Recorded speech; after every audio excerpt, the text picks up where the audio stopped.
Hello and welcome back to the KD Weight Loss Podcast, and thank you for tuning in. It feels like I haven't done one of these in ages because I filmed the last two episodes back to back last time. I'm only going to do one this time, unless I have an absolute spark to the next one, because I've actually got both ideas sitting ready to go. It's just doing them and being creative. So I always, whenever I make these episodes, I always go ChatGPT. I'm like, right, so this happened with this client this week, and she said this, and she said this, and this is how I dealt with this problem.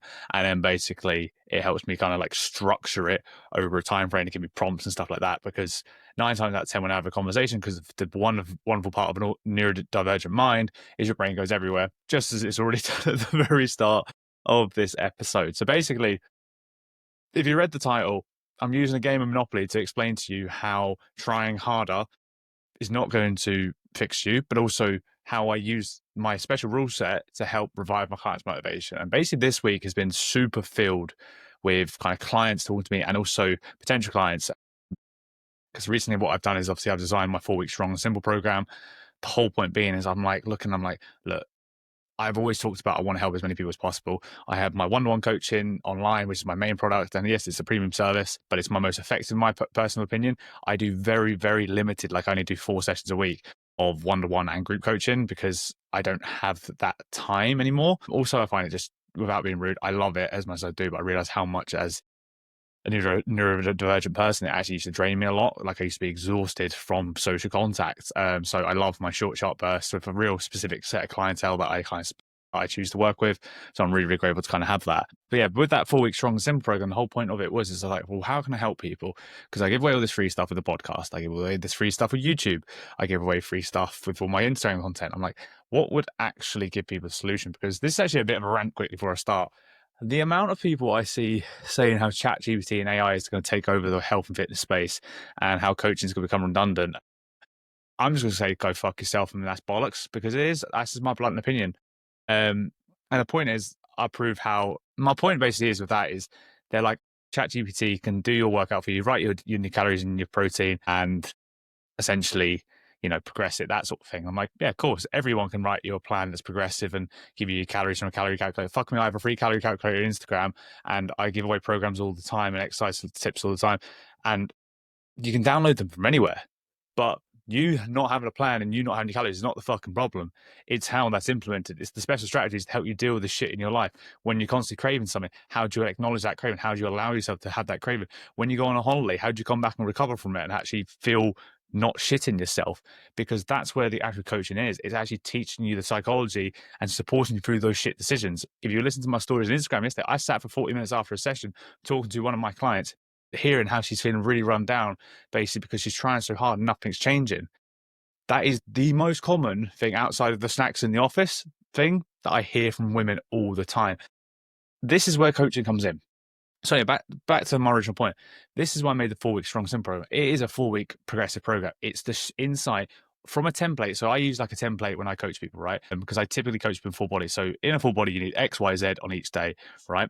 And I've taken one of my most successful formats and I individualize this to each person essentially, and based on injuries, exercise experience, that sort of thing. And I basically made it for one to challenge new people to have something new and different that gives them some clear strength training on 3 different days, but also gives them a blend of cardio involved as well. But not cardio that's just thrown in as a 5-minute finish. And no, actual structured cardio that's actually going to improve your heart health and actually help you live a longer, healthier life. Because apparently most people don't understand how to build a cardio program these days.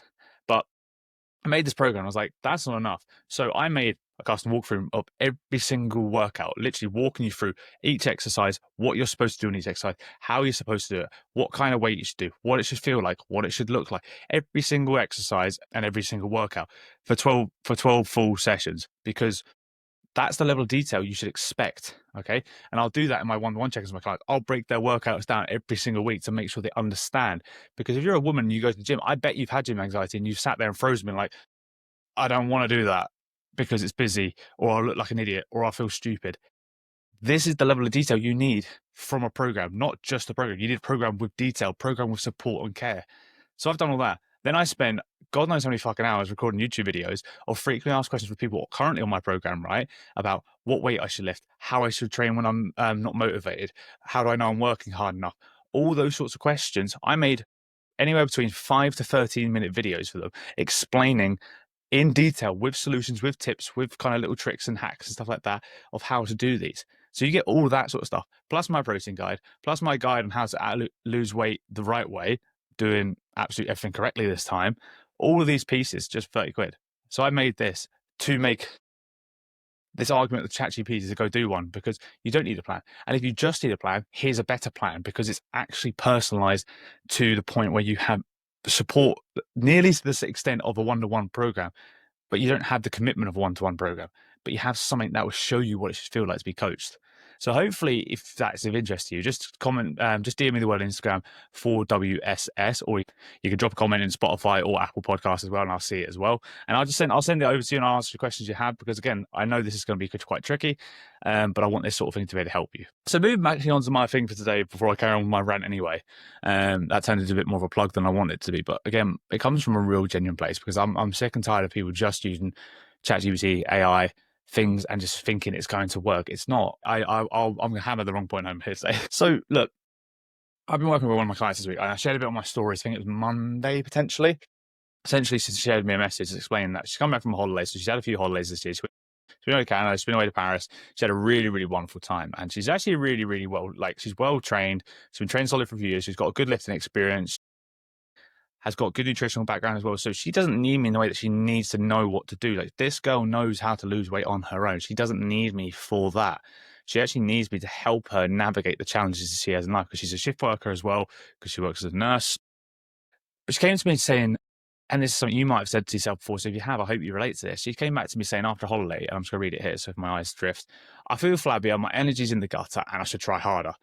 Then this episode is definitely going to be for you, because the one thing most women will probably do in this scenario, if they feel that way, is try harder. And I'm here to tell you now, at the very front of this episode, is trying harder is not the fucking solution. Trying harder is actually the opposite of the solution. It's going to make the problem worse. You're going to burn out, you're going to crash out, and you're going to be back exactly at square one, probably worse off than if you didn't do anything at all. So what we've actually got to do, like a lot of things in the world, is actually we've got to be disruptive rather than kind of follow the norm. Because the norm, ironically, nowadays is conditioned to be something that doesn't actually support your body for long-term function.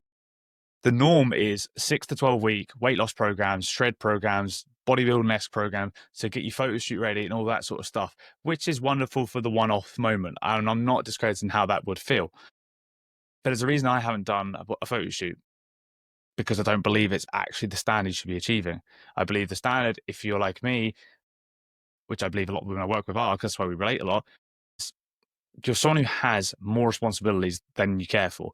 You've got kids. You've got a busy job that takes up a lot of your time. Then you've got to manage the house. Then you've got to make sure people get to places like kids into after-school clubs. Then you've got to look after people's illnesses. Then you've got to go and run around after multiple people. Then you've got to do the food shopping. You've got to cook for other people first. Then you've got to cook for yourself. Then you've got to find a hobby. Then you've got to go to the gym. Then you've got to cook your own food.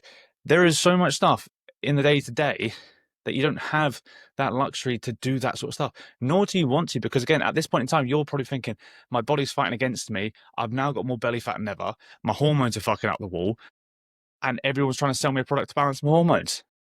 And this is where these types of people need actual care and support, and not to be mugged off, really. Like, you really basically, if you have a problem these days, someone is there to tell you you need to buy this product. And 9 times out of 10, what book was it?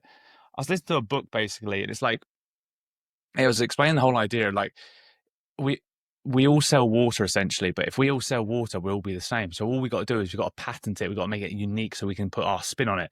So someone explains how water does this special benefit. It's the exact same thing as it was before. So water hydrates you, so you get more energy magically, and you'll be more like, and you'll shred fat, which technically are all true. Water doesn't make you shred fat. It just means you're more hydrated, you're more likely to look after yourself, blah, blah, blah, which helps you lose body fat. But because they spun it a certain way, you're more likely to buy it. And people do this to you on a daily basis. It's marketing 101, for fuck's sake. So getting back to my original point again, before I keep drifting. She messaged me. Let me read you the exact message, actually. So, the exact message. So, I think I just feel flabbier than I had done. And just because I'm not being 100% with my nutrition, it's making me feel like I've just ballooned. I mean, how many of you can relate to that? And then I started speaking to her a wee bit more, and she's like, where is the sentence I wanted? I've always been chasing the lowest weight I can get to be honest, then sort of changed the goal to strength for a while, then I got bored. I definitely put pressure on as I've slipped up, and then I find it so hard to get focused. Like that there, she feels flabbier. She feels that she hasn't got nutrition under control, and now she feels like she's she feels guilty. She puts pressure on herself, and as she's putting pressure on herself, she feels like she doesn't really have control, and she just feels like she has to constantly chase this low weight. So what do most women do? What do you usually do? You tend to chase the lower weight even harder. You're like, oh, I need to dial in my nutrition. I need to go to the gym more every day this week, and you need to be regimented. And it's like, what's that going to do? You're already burning out now. You're already stressed. So the real reason this client's pretty stressing out a bit, she's been tracking for a good while, right? And I've actually been trying to get her off tracking, which is actually a harder thing than people think, because tracking gives people a sense of control. It's like a form of perfectionism or all or nothing thinking, right? If I do it perfectly, as in I track everything and I make sure I'm doing that, I can do this. But if I'm not, then I don't have to do it, that sort of thing. It kind of protects you from doing wrong. So basically, if you aren't perfect in tracking, then you don't do it. Then you can't fail in your eyes, right? So you're stopping yourself from getting hurt. But it doesn't actually work out that way. And what I try to do is I try and get people to stop tracking, because people are like, oh, but I can only lose weight when I'm tracking. No, you've only ever lost weight when you've been tracking before. You've never been shown how not to. And the thing is, it's not easy. It's scary, and you're scared to fail again. So if I tell you that, you're like, no, I need to track. I need to track. You know, you don't need to. You want to, and you feel that's the only way you have a sense of control, and to make sure you can't let things spiral and go wrong, and you don't have to deal with these negative feelings of when the progress doesn't go always right. That's what you're facing, right? So most women don't listen to that, and they go with what they normally do. They go all in, they continue to push as hard as they can. And what they do is they basically compound the fact that they burn themselves out even further than they were now. And that's the issue. And this client has kind of been like that. She's been tracking for a while, and she's putting more pressure on herself to do even more every single time. And it's getting to the point where it's almost going to burn her out again. She's just going to go through this complete burnout cycle where she does really, really well, burns out, really, really well, burns out. That's not sustainable nor healthy or going to work in the long run. It doesn't mean it's easy to fix, but it means you have to challenge this. And like she even said, like, her energy is poop, but that's basically how she put it. Her energy is poop.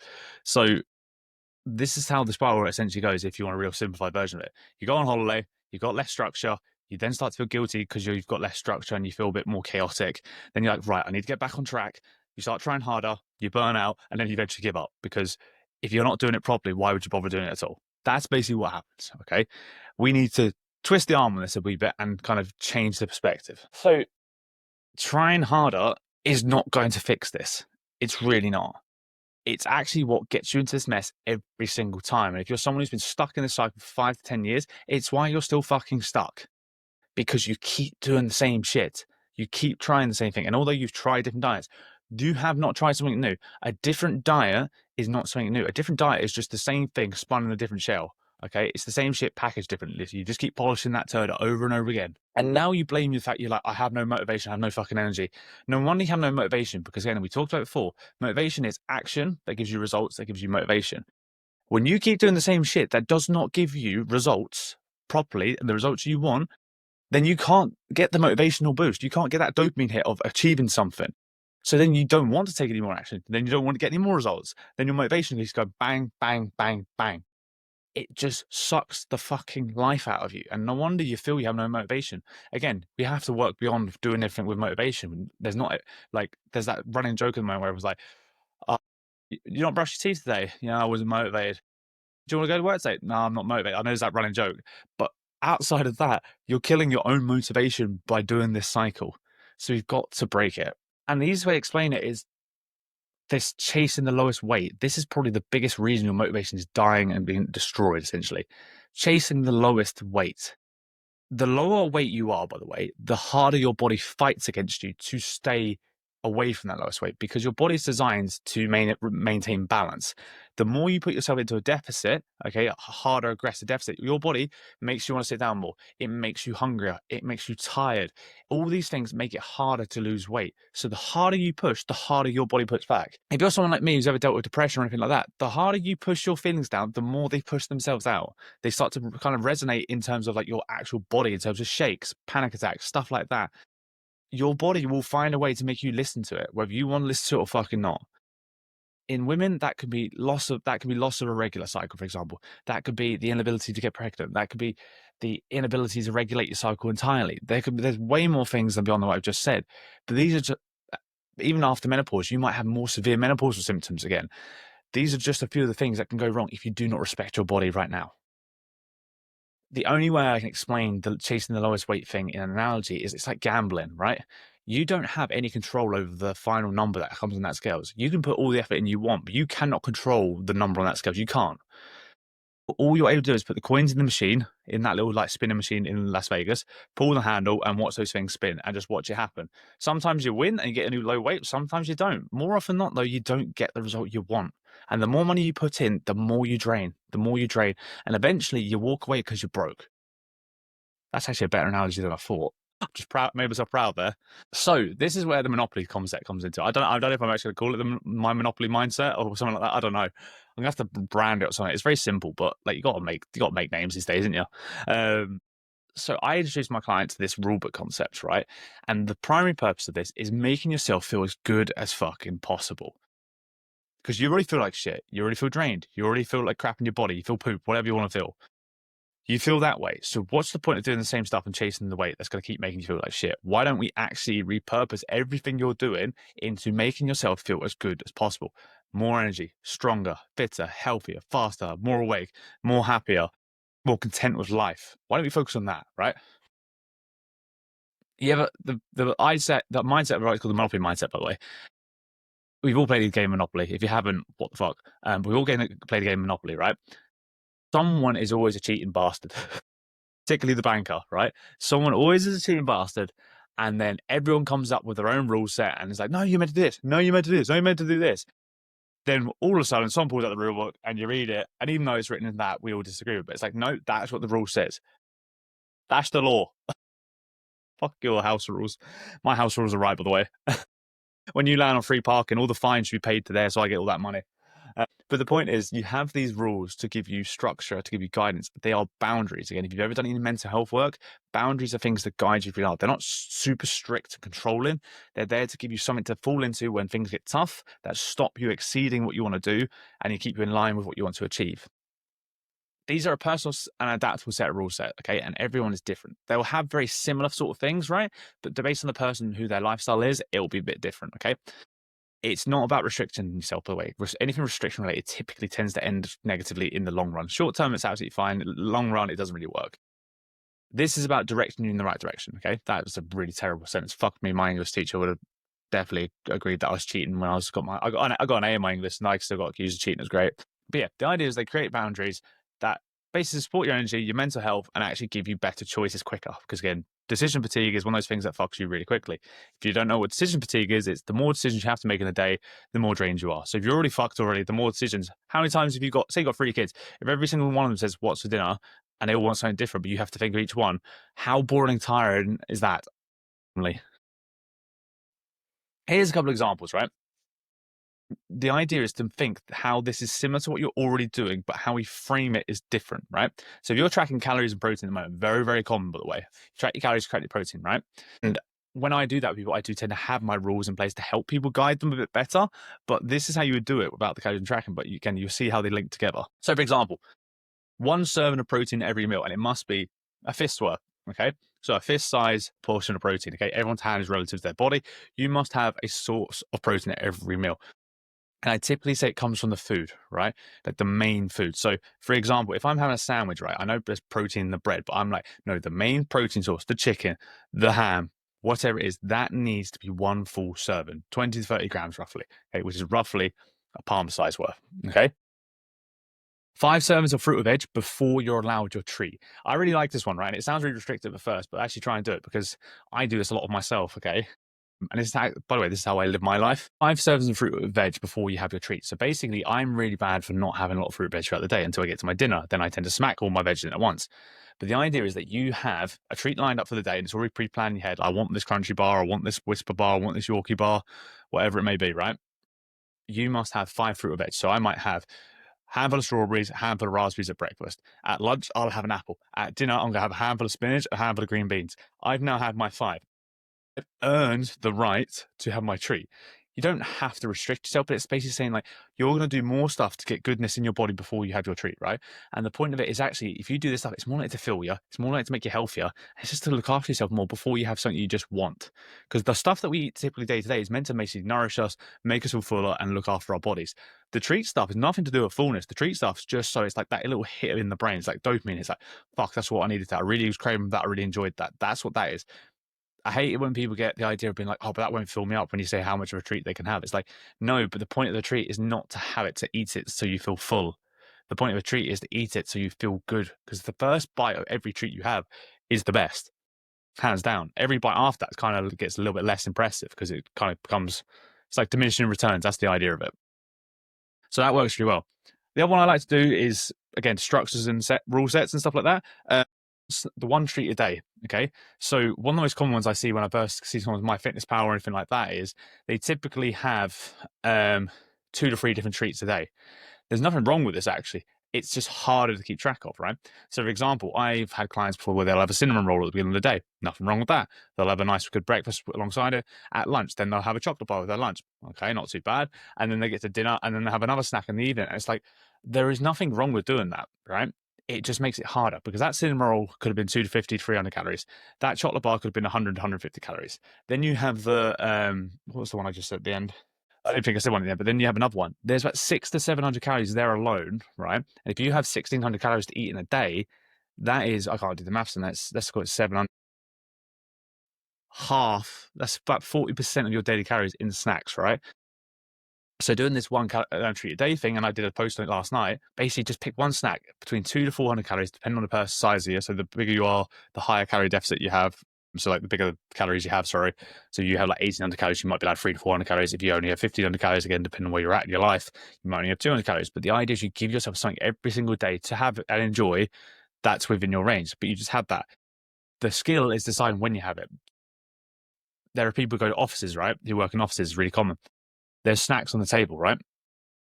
And what they'll do is they'll have their snack later on, but they'll keep picking at the snacks in the office, right? So I always say this, I was like, pick the one you want. If the office snacks that are appealing to you, have that as your treat for the day, right? Have that as your treat. And then they'll be, oh, but I don't really want that. I like it. I like to enjoy it while I'm eating my Netflix. Good. Now you found where that's more important to you. I enjoy my chocolate bar or my packet of crisps whilst I'm watching Netflix. It feels good. Just relax, switch my mind off, have something that makes me feel good. Boom, do that. Now you're giving yourself a reason why you shouldn't reach for that stuff in the office. It doesn't mean it's easy, but it means it's easier to achieve. There's always going to be some back and forth in your brain. It's like a constant fight. But the better you get at negotiating these rule sets, the easier it is to implement. Another one I like to do, 6K steps minimum. 6K steps minimum, that was like, I said, 6K, I sounded like a Spanish man when he had the in the middle of everything there. From Spain. I remember that. Well, I can remember my Spanish teacher, freaking hell, he used to do that all the time on your slowest days, because everyone has a slow day where they want to veg out in the bed, they just don't feel good mentally, they don't feel very good in the world, they just want to lie in, whatever it is. And it's like, I have it as well. Like, I've been at the desk Monday's my worst day. I'm always at the desk on a Monday, end to end, all day, right? Check-ins, content planning, email writing, that sort of stuff. And I get to it at the end of the day, I'm like, fuck, I've moved 150 steps maybe this day if I'm lucky, right? I get 6K steps non-negotiable there, because I'm like, even on my slow days, I still do that, because you still get all the health benefits of walking for not that much effort. 6K steps can be done in less than an hour, okay? You can break that up across the day for 10-minute intervals. You can do that 1 hour trip, whatever you want. I have my walking pad in the house. I stick Netflix on TV and watch stuff. It's just easier. When it's sunny outside, I'll take the kids for a walk as well. It's whatever suits you. Do you know what I mean? That's what I do. More exact to my client here, bed by 11 p.m. on her day shifts. The reason being is she's a shift worker. When you have irregular sleep patterns, right, even outside of shifts, right, it can make yourself feel more exhausted, right? Trying to get yourself out a more regular sleep and wake cycle when you go to sleep at a similar time and go to bed, wake up at a similar time, is more ideal for your energy, okay? And it seems annoying and frustrating, but when you're constantly out of energy, you've got to do something to try and get that back. And you can't just expect to wake up feeling better, right?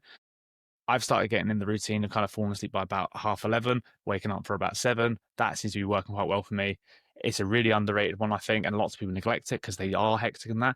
I understand when you've got kids and stuff like that, by the way, like, fuck me, the amount of times the kids come upstairs or wake me up just as I'm about to go to sleep, it's a nightmare. But it's the intent. You're not going to be perfect. That's cool. But the intent to do it is the main thing. And the last one I like is, I call it, I don't know what to call it first, but I was like, it's the pause before you eat something. So I asked ChatGPT, give me a name for this. They said pause before pantry. I don't ever use the word pantry, by the way. That is such a, fuck, I don't even know what that is. That's just such a word that didn't exist in my house. What the fuck's a pantry? It's a cupboard. It's a cupboard, man. It's a cupboard with the fucking cooking ingredients in it. I know what it is. Here's, but yeah, here's a pantry, Callum. I'm like, fuck off. Cupboard. say it as it literally is. But the idea is basically, this is another good rule I like to give: the pause for the pantry. So if you're ever going into the cupboards just like look for something, right? Your job is to ask yourself, what do I really want right now? Okay, and that sounds like a silly question, right? But what do I really want right now? Am I hungry? Am I craving something? Am I bored? Am I looking for something to do? Have a think, and then you set a timer for 5 minutes. You go do something for 5 minutes, you come back, and if you still want to have that snack and that craving, that treat, then you go on ahead. If not, great. You've dealt with that craving in a really positive way. So that's a really good one to add in there. So hopefully those rule sets kind of give you a little bit of something, the idea of to use in your own situation.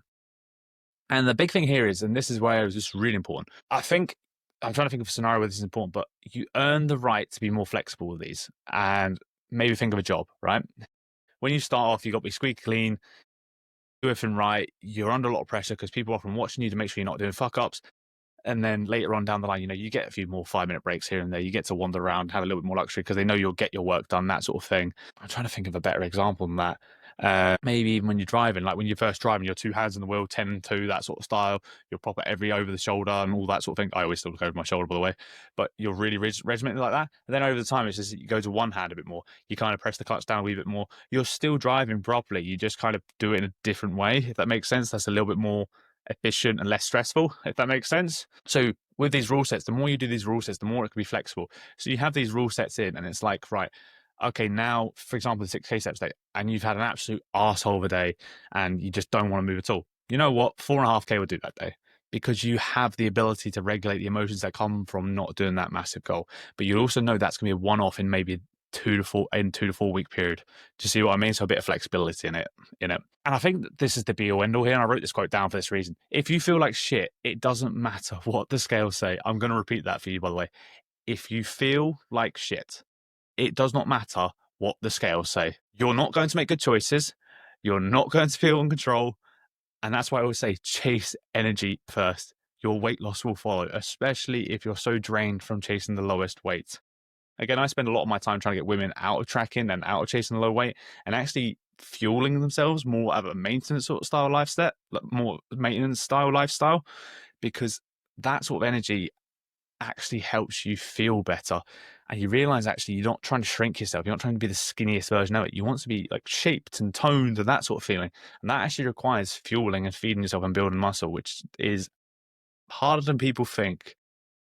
You'd find it funny to hear that fat loss is actually easier than building muscle. So take that as you want. It's a blessing or a curse, I don't know, but here. And I think this is ultimately at the end of the day, this is why in my coaching I focus more on consistency rather than perfection. And consistency doesn't mean showing up every single day. It just means doing the littlest of things on days, even when you don't really want to do them. So when you don't want to go to the gym, you go to the gym for 10 minutes using my 10-minute rule, you warm up, and then 9 times out of 10, you still get through a mediocre session. That is brilliant. I'd rather you have a mediocre session than a fucking blowout the park session every day of the week. If you can have a mediocre session every single day, rather than one blowout session every 4 weeks, I'd take the mediocre session because that's more consistent. You're more likely to make the progress rather than smashing it for 1 week, fucking off for free. Do you know what I mean? So look, I mentioned obviously my 4-week strong and simple program at the beginning. It is designed to give you that entry into what coaching can look like without me actually coaching you, right? So most programs are, here's the program, copy it, go follow it. They don't even have videos or anything like that.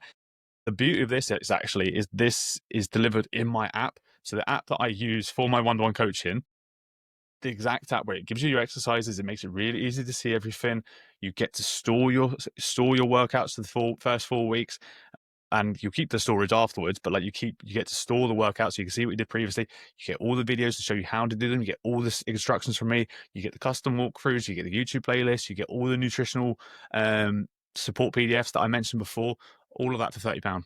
Again, the idea is basically to show you what you should actually expect from a coach, because if you've had a bad experience, you'd probably expect most coaches to be a load of bollocks, which, to be fair, the more and more I talk to people, I'm like, holy shit, I cannot believe what people are doing. I mean, I literally had a friend who I used to work with years ago message me, right? She's saying, look, I'm looking forward to doing some coaching in the future. And she's actually tied down into contract, by the way, which is a red flag if I've ever seen one, by the way. If you ever have a coach tell you they've got a contract, I'm sorry, get out. I have a contract that explains the only contract I have is basically to protect me from no payments, right? I require a 30 days notice for someone leaving my one-to-one coaching. That's just so I know I'm getting paid regularly, right?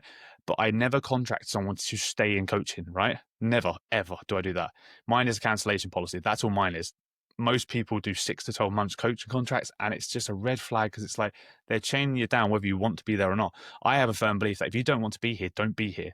So when you say, I count money, I'm going to leave, that's fine. I'm like, right, so this is your last payment date will be this, on you go. And that's all it is. I will still coach you for that final month. And if you don't want to be coached, that's absolutely fine. But that's the difference. It's a cancellation policy versus you're stuck with me for 6 to 12 months, which is bollocks. And I had someone tell me that. I'm like, how is that a thing? And then she also then said something along the lines of like, he doesn't know that much. I'm not being high and mighty here because I have put my fucking effort and I've done the energy, I've done the work to be educated. Like I said, I spent 4 years in uni. I've got a master's in undergrad in sports science and strength conditioning. I've worked at the Olympic level. I've coached for over 10 years. I've specialized in working with women for the last 2 to 3 years specifically. It's probably been longer than that, but I only attribute the last 2 to 3 years.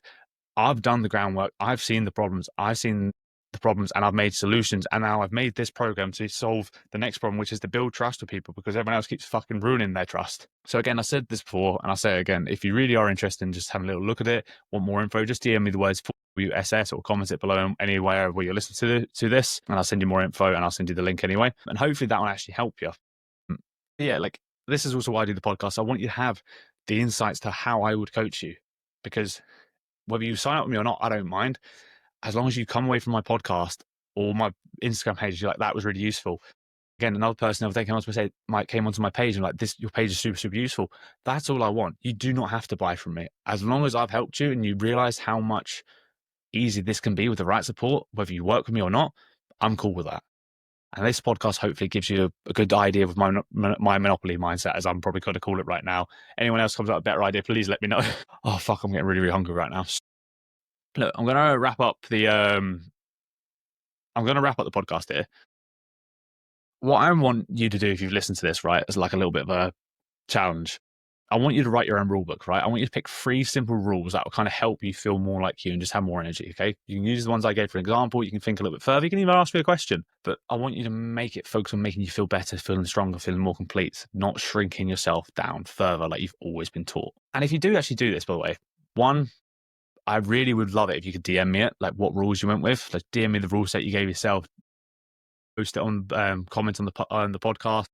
I'd love to share these. I'll keep it anonymous, but I would really love to see what something you do. So look, if you do this make yourself your own 3 rules, please send it across to me at KD Weight Loss Coach. Really, really simple on Instagram. I don't really I use TikTok occasionally, but I don't really use it that much. But yeah, so I'm going to leave it there for this week. I might write my next episode for next week already, so I'm ahead of the game and being locked in, but we'll go from there, guys. So look, I hope you really got a lot of good information for this podcast. Hopefully it was applicable as well. If you've got any ideas, you've got any questions you need answered, as always, please drop me a comment below. Give me a 5-star review because I really want to make sure this podcast answers your questions and solves your problems. But now, guys, I'll speak to you soon up in Callum.